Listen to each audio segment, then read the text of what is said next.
מינמר, בורמה לשעבר, מקום שנעצר בזמן. נחתנו בעיר הבירה ינגון, וכבר היינו במקום אחר, בזמן אחר. אמנם יש סימנים כלילים של קדמה. אינטרנט מגמגם פה ושם, אבל עדיין רחוק ממה שנראה לנו כה טבעי. גורדי השחקים עדיין לא קיבלו אישור כניסה. נשמע מאיים? דווקא לא. זה כל הקסם. לטייל בארץ בראשיתית שהקדמה של תאילנד לא הציפה אותה.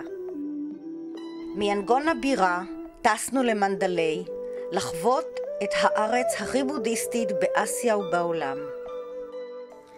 בבורמה הנזירים מקבלים את ארוחותיהם חינם, כמתת תרומה, פעם ביום, ואנחנו אכלנו 3 ארוחות כל יום.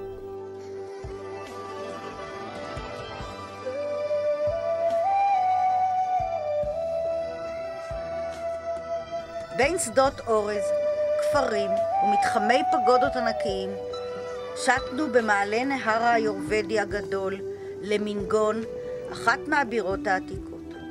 לפגודת סינביום שהמלך בנה לאהובתו סינביום. תראו מה עושה האהבה.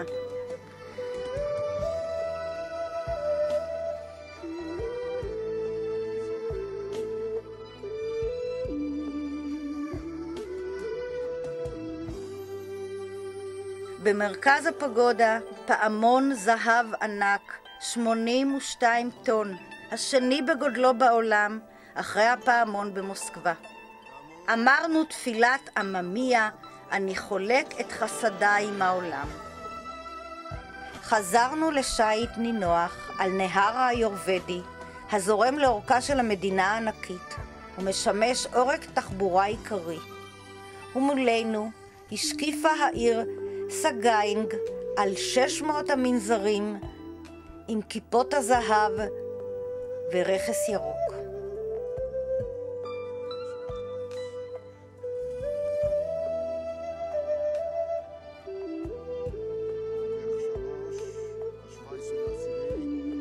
המשכנו בשייט לאי אבה, ושם עלינו על כרכרות רתומות לסוסים, לנסיעה שוברת עצמות, למנזר בגאיה בן 150 שנה, הבנוי מעץ תיק שנשתמר מהמאה ה-19. בדרך עקפו אותנו עשרות אופנועים של בני המקום.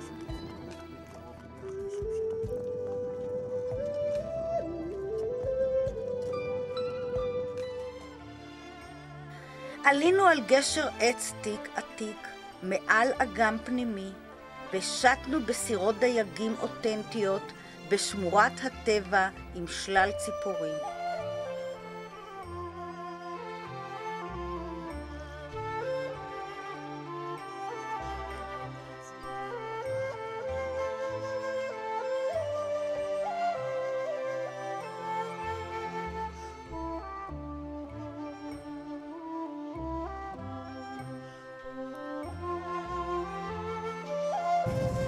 שזה בנו אותה, שיהיה אפשר לצלם אותה. איזה יופי. איזה יופי.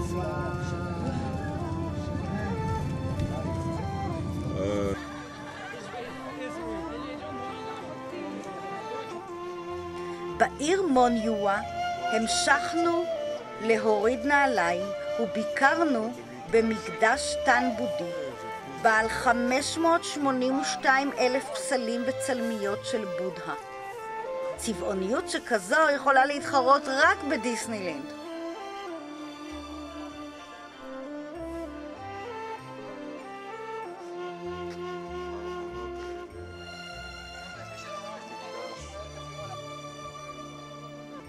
אתר 1000 הבודהות שבמרכזו בודה עומד ובודה שוכב, כל אחד 150 מטר גובהו. תהיתי בליבי על ההשקעות הענק באתרי התפילה, בעוד 90% מאוכלוסייתה של בורמה חיה חיי עוני ודלות. באזור בגן עברנו את שדה הפגודות העצום, עשרות מנזרים שכל אחד יפה מהשני.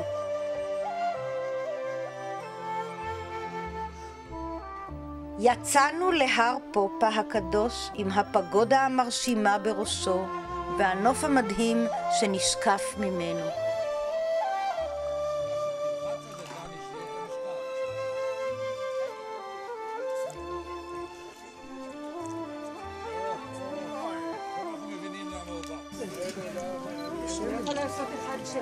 זה לא שמן, זה מין שרף כזה. וזה עושים את הג'ייגרי, את הסוכר תמרים. בדרך ראינו חקלאים עניים מפיקים סוכר תמרים ומייצרים ברנדי מקומי.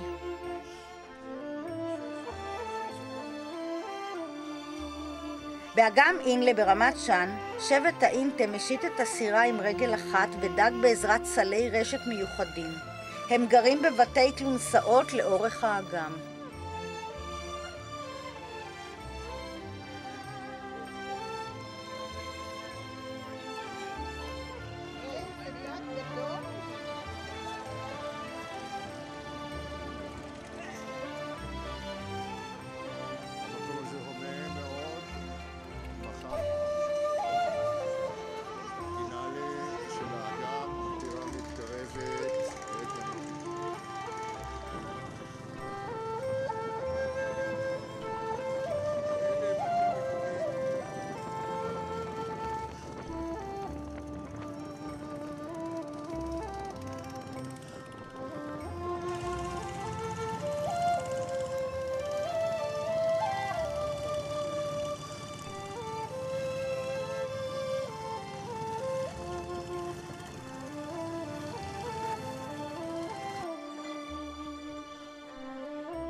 צפינו במלאכות ייחודיות כמו עשיית חוטי משי מפרח הלוטוס, או ליפוף סיגריות, כל סיגר וסיגר נעשה ביד.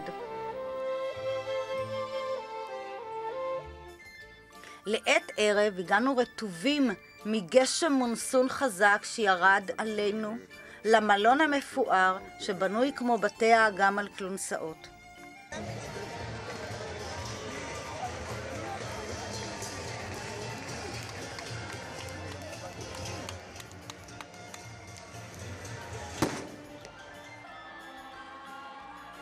שיא הטיול היה פסטיבל בודה הנודד באגם אינלה. במרכז האגם סירות המקושטות של בני שבט האינטה לבושים בתלבושתם המסורתית ונושאים את ראשו של בודה שלא ייפול, ומעליהם שוחחים צבעוניים, כל כפר והתלבושת שלו.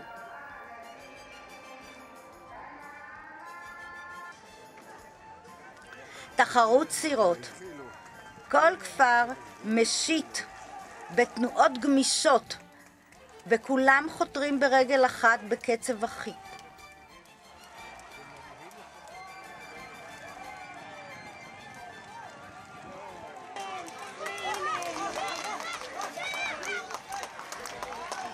בגלל המשטר הצבאי ששלט בבורמה במשך 50 שנה, בורמה קפאה במקומה, להבדיל מתאילנד. ולנו כתיירים זה מאוד אותנטי ומעניין. ברמת שן טיילנו עם מדריכה חייכנית משבט הפאו בשדות האורז ובשדות הסטופות והפגודות. באתר קקו עוד ראינו 2,500 סטופות. רואים פה זה אורז מלא, מה שאוכלים בבית זה אורז מלוטש. זה אורז מלא. אורז מלוטש, לבן.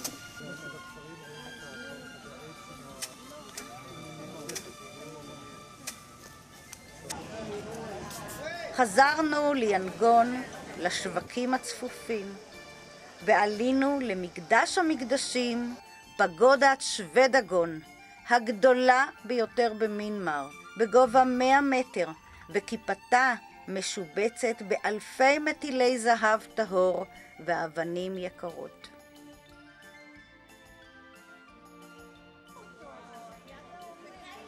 גילינו ארץ חייכנית ומסבירת פנים למטייל. אל תחמיצו, זה הזמן לטייל בבורמה, לפני שהקדמה והמוני התיירים יציפו אותה.